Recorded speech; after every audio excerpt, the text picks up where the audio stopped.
আসসালামু আলাইকুম প্রিয় দর্শক, মাই লাভ মিনি কিচেনের পক্ষ থেকে আজকে আবার নতুন আরও একটা ডিজাইন নিয়ে চলে আসলাম। তো এই ডিজাইনটা কিন্তু বানানো খুবই সহজ আর একদম নতুন করে বানিয়েছি এই ডিজাইনটা আজকে।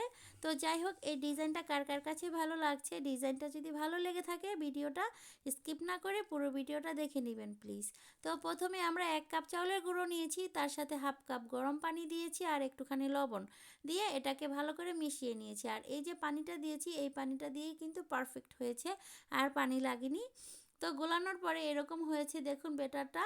তো এখান থেকে আমি একটুখানি নিয়ে ফুড কালার মিশিয়ে নিচ্ছি, এটা আর কি দেখার সৌন্দর্যের জন্য। আর আপনারা চাইলে কিন্তু এটা স্কিপও করতে পারবেন, কোনো সমস্যা নেই। তো যাই হোক, এই যে পিঠা আমি 4টা বানিয়ে নিয়েছি প্রথমে। এখন আপনাদেরকে দেখাবো আমি কিভাবে বানিয়েছি পিঠাটা। তো এই পিঠাটা বানানো কিন্তু একেবারেই সহজ, কোনো কঠিন কাজ না। তো এই যে দেখুন, এখনই আপনাদেরকে দেখিয়ে দিব আমি কিভাবে করেছি কাজটা। জাস্ট একবার দেখলেই আপনারাও পারবেন, খুবই সহজ একটা ডিজাইন। তো এই যে দেখুন, প্রথমে আমরা মাঝখানে বৃত্ত এঁকে নিব। বৃত্তটাকে এঁকে নিয়ে তারপরে এই যে এইভাবে করে একটা গুণ চিহ্ন দিয়ে দিব। এদিক থেকে একটা দাগ দিয়ে দিব আর এদিক থেকে একটা দাগ দিয়ে দিব, জাস্ট গুণ চিহ্ন দিয়ে তারপরে আবার এই পাশ থেকে একটা, এই পাশ থেকে একটা, এরকম করে দাগ কেটে নিলাম। তারপরে জাস্ট এইভাবে করে ঘুরিয়ে ঘুরিয়ে কাজটা করে নিতে হবে। আর এই সময়টা কিন্তু এক চান্সেই করে নিতে হবে এই গোল বৃত্তগুলো। এখানে কিন্তু আর থামা যাবে না, থামলে আর কি জিনিসটা দেখতে সুন্দর হবে না, সেই জন্য। তো এভাবে প্রথমে আমি সাদা দাগগুলো দিয়ে নিয়েছি, তারপরে জর্দা কালারের রঙটা দিয়ে দিয়েছি। তো এখন আপনারা এই ডিজাইন দেখতে থাকেন, আর আমি একটা গুরুত্বপূর্ণ কথা বলবো, সেই কথাটা প্লিজ একটু শুনুন। যারা নাকি আমার চ্যানেলটাকে সাবস্ক্রাইব করে রেখেছেন তাদেরকে জানাই অসংখ্য ধন্যবাদ। তারা সবাই আমাকে সাপোর্ট করেছেন, আমিও কিন্তু তাদের প্রত্যেককে সাপোর্ট করেছি। সবাই আমাকে যারা যারা সাবস্ক্রাইব করেছেন আমিও তাদেরকে করেছি। কিন্তু সাবস্ক্রাইব করাটা কিন্তু খুব জরুরি বিষয়, যেটা সাবস্ক্রাইব করার পরে ভিডিও কিন্তু অবশ্যই দেখতে হবে। আর যদি ভিডিও না দেখা হয় তাহলে কিন্তু কেউই অগ্রসর হতে পারবো না। আমাদের ভিডিওগুলো আমরা যখন মানে ইউটিউবে পাঠাই, আপলোড করি, আপলোড করার পরে যারা নাকি আমাদেরকে সাবস্ক্রাইব করেছে, ঠিক তাদের কিন্তু তাদের কাছে প্রথমে আমাদের ভিডিওগুলো পাঠানো হয়। তারপরে এই ভিডিওগুলো তারা যদি না দেখে তাহলে কিন্তু ইউটিউব নতুন কোনো অডিয়েন্সের কাছে পাঠায় না। সেই জন্য বলছি, আপনারা যদি আমার ভিডিওগুলো দেখেন, দেখে ছোট করে একটা কমেন্ট করবেন যে সুন্দর হয়েছে আপু, এতটুকু বললেই হবে, তাতেই আমি বুঝতে পারবো যে আপনারা আমার ভিডিওটা দেখেছেন। আর যারা যারা দেখেছেন আমি কিন্তু তাদের প্রত্যেকের চ্যানেলে যেয়ে যেয়ে তাদের ভিডিওগুলো আমি দেখব, এটা আমি কথা দিচ্ছি। কারণ আমি এটাই করি সব সময়, আমার হাতে এত একটা সময় থাকে না। আমি জার্মানিতে থাকি, আমার অনেক অনেক ব্যস্ততার সময় থাকে আমার, সময় এত একটা পাই না।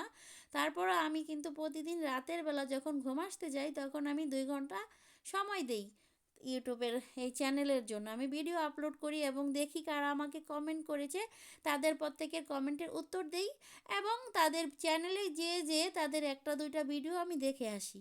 এটা আমি করি যখনই আমি সময় পাই। তো যাই হোক, এখনও যারা নাকি আমাকে সাবস্ক্রাইব করেছেন প্লিজ অবশ্যই কিন্তু আমার ভিডিওগুলো দেখবেন। এতে করে আমার ভিডিওগুলো নতুন অডিয়েন্সের কাছে পাঠাবে ইউটিউব। আর আপনাদের ভিডিওগুলো যখন আমি দেখব, এতে করে আপনাদের ভিডিওগুলোও নতুন অডিয়েন্সের কাছে পাঠাবে ইউটিউব। আর এগুলো না করলে কিন্তু কেউ কখনো সাকসেসফুল হতে পারবো না আমরা। সবার ভিডিওই কিন্তু সবাইকে দেখতে হবে, নয়তো বা সাবস্ক্রাইব করে কোনো লাভ হবে না। অযথাই সাবস্ক্রাইব করার পরে ওই অডিয়েন্সগুলো যদি না দেখে তাহলে কিন্তু শুধু ডাউন হবে, কোনো ভিউজ বাড়বে না, ভিউজ সবসময় ডাউনে থাকবে। এই জন্য সবার কাছে আমার একটাই রিকোয়েস্ট, ভিডিওগুলো প্লিজ দেখার চেষ্টা করবেন। আর সবাই চেষ্টা করবেন একটু ছোট করে ভিডিও করার, তাহলে কিন্তু সবারই ভালো। আপনারাও দেখতে পারবেন আমার ভিডিও, আমিও দেখতে পারবো। তাই আমি ইদানিং কিন্তু ছোট ছোট করে ভিডিও বানাচ্ছি, 5 মিনিট 6 মিনিট এর উপরে যাচ্ছি না। আর বেশি বড় হলে আসলে যারাই দেখবে, আমরা তো সবাই ব্যস্ত, সবারই কাজ থাকে অনেক, তাই না? তো দেখা গেছে যে বেশি বড় ভিডিও হলে দেখতে একটু প্রবলেম হয়, সেটাই আর কি, দেখতে দেখতে সময় পার হয়ে যায় এই আর কি। তো সেই জন্য সবার কাছেই রিকোয়েস্ট, সবাই একটু ছোট ছোট ভিডিও বানানোর চেষ্টা করবেন আমার মতো, তাহলে সবার জন্যই ভালো। আর ভিডিওগুলো না দেখে অল্প একটু দেখে কমেন্ট করে চলে গেলেও কিন্তু সেটাও কিন্তু ইউটিউব দেখতে পায় এবং সেটাও কিন্তু প্রবলেম হবে। তো সেই জন্য বলছি এটাই আপনারা দেখেন, প্লিজ পুরোটা দেখে নেবেন। আর আমার ভিডিওগুলো যদি ভালো লাগে এবং কথাগুলো যদি শুনে ভালো লাগে, অবশ্যই একটা লাইক কমেন্ট শেয়ার করবেন এবং সবাই ভালো থাকবেন এবং সবাই এগিয়ে যান, সেই শুভকামনায় বিদায় নিলাম।